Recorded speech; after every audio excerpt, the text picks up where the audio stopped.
Hey everyone, my name is Hayden Thomas. This is going to be a short video on the Capstone project for the video presentation and viewer presentation. Um, I'm going to go over all the institutional outcomes and program outcomes. There are 5 institutional and 7 program. Let's see, the first institutional outcome is information literacy and communication, where we utilize appropriate current technology and resources to locate and evaluate information needed to accomplish a goal, and then communicate findings in visual, written, and or oral formats. Sorry. The evidence that I have for doing that is a lot of PowerPoint presentations throughout all my classes, um, videos through these classes, and whatnot. Relational learning, transfer knowledge, skills, and behaviors acquired through formal and informal learning and life experiences to new situations.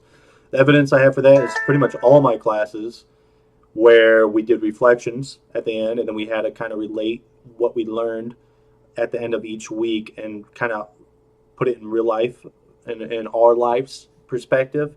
I did that for the majority of my paralegal classes. Thinking abilities employ strategies for reflection on learning and practice in order to adjust learning processes for continual improvement.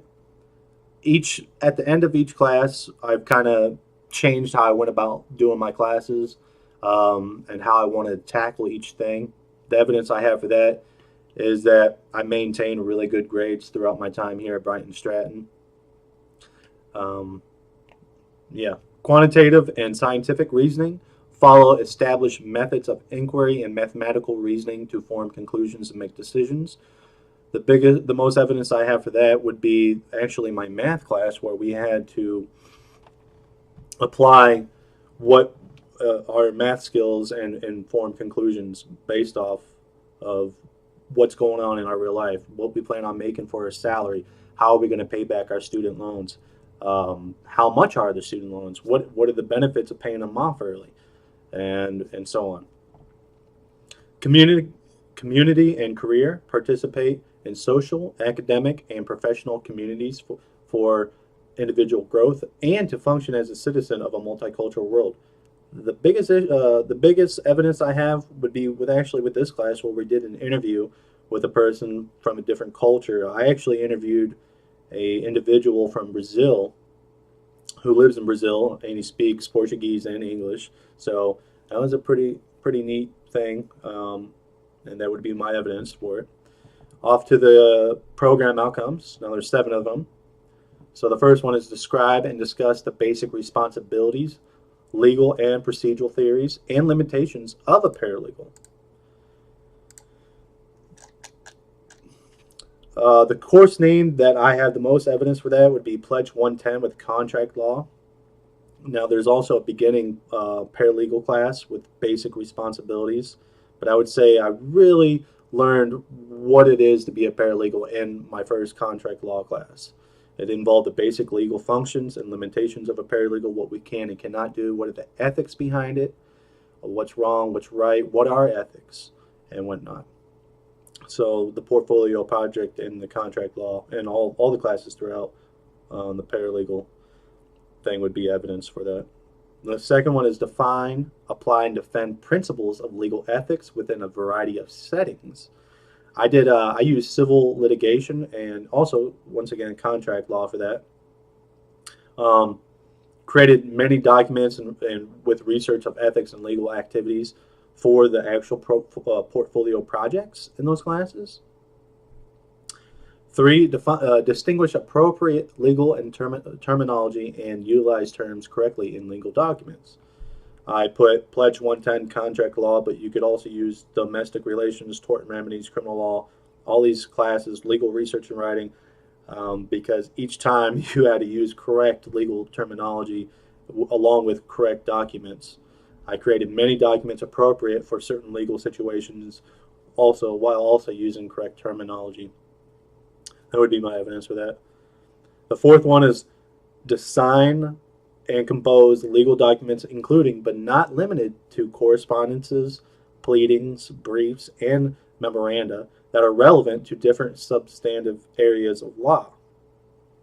Once again, hitting up the Pledge 210, Pledge 220, 230, which are domestic relations, tort and remedy, criminal law, legal research and writing.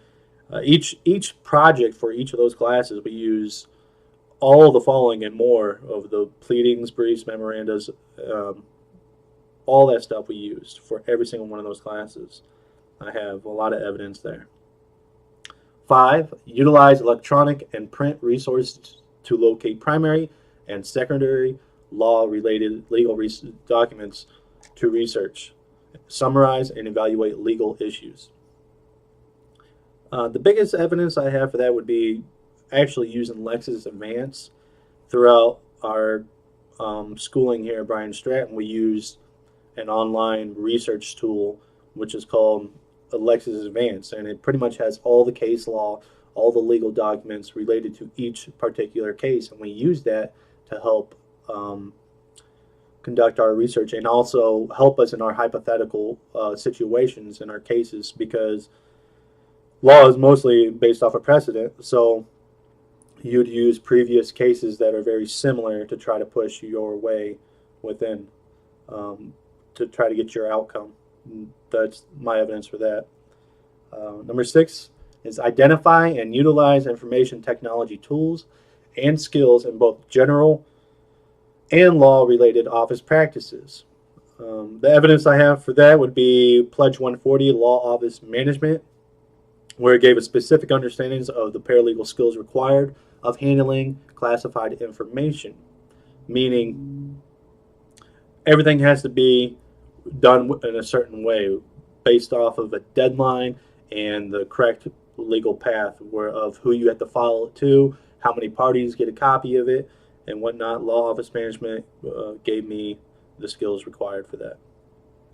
7, apply appropriate paralegal specific knowledge, skills, and behaviors to analyze and interpret primary and secondary law sources and related legal documents. That would be Pledge 235 for evidence, which is legal research and writing too.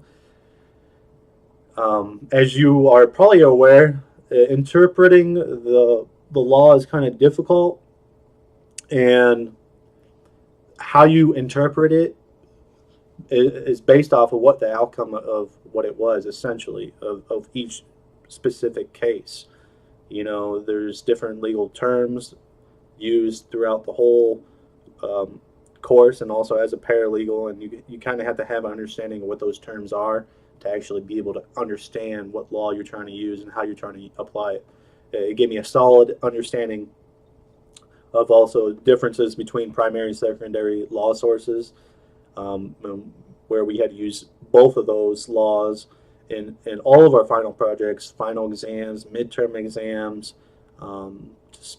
classes, everything. You know, that would be my evidence for that. Well, guys, that's all the institutional outcomes and program outcomes. I hope you guys have a good one, and take care.